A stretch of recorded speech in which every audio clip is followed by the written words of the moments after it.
যারা ঘরে বসে থাকিনি যখন সময়ের ডাক এসেছে, তারা প্রত্যেকের নায়ক।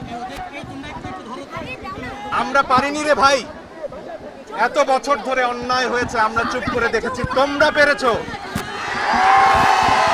আমাদের তারুণ্য পেয়েছে। নজরুল বহু আগে বলে গিয়েছিলেন, বৃদ্ধ সাবধানী হইতে পারে না কভু তোমাদের নেতা। তোমাদের মাঝে আছে নেতা, তোমাদের মাঝে আছে বীর সব্যসাচী। বন্ধুরা, এই মঞ্চ থেকেই আন্দোলনের পরবর্তী সব কর্মসূচি ঘোষণা করা হবে। এই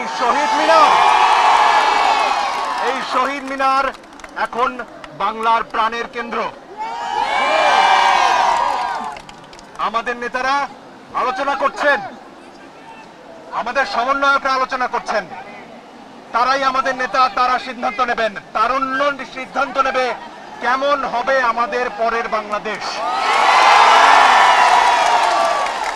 তারুণ্য সিদ্ধান্ত নেবে এই স্বৈরাচারের পতনের পর, শেখ হাসিনার পতনের পর কেমন বাংলাদেশ আমরা গড়ব। তারুণ্য সিদ্ধান্ত নেবে পতনের প্রক্রিয়া কি হবে, কার কাছে তিনি ক্ষমতা হস্তান্তর করবেন, সেটাও তারুণ্য বলে দেবে।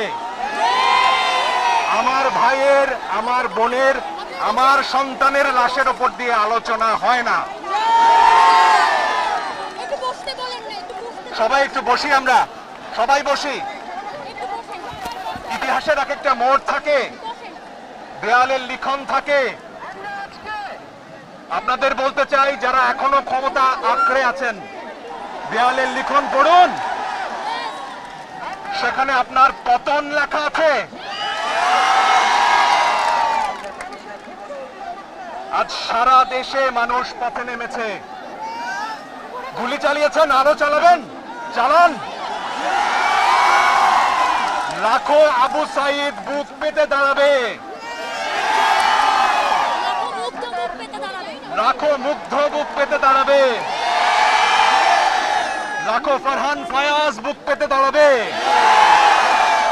কজনকে মারবেন, কটা বুলেট আছে আপনার? বলেছিলেন 5 বছর গুলি ছুড়লে নাকি আপনাদের বুলেট শেষ হবে না। সাহস থাকে তো ছুড়ুন।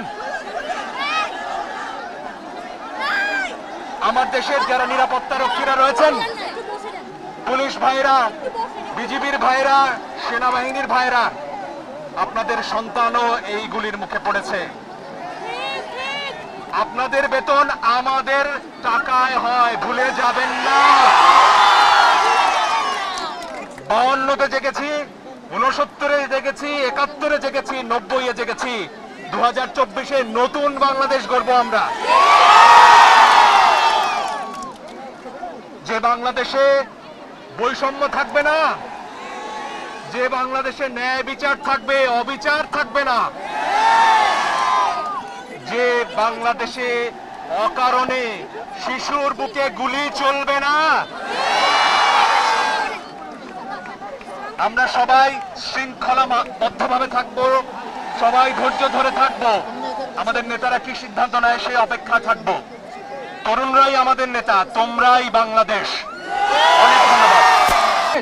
বিভক্তি করার সুযোগ সরকার না পায়, সেই সুযোগ যাতে আমরা সরকারকে না দেই।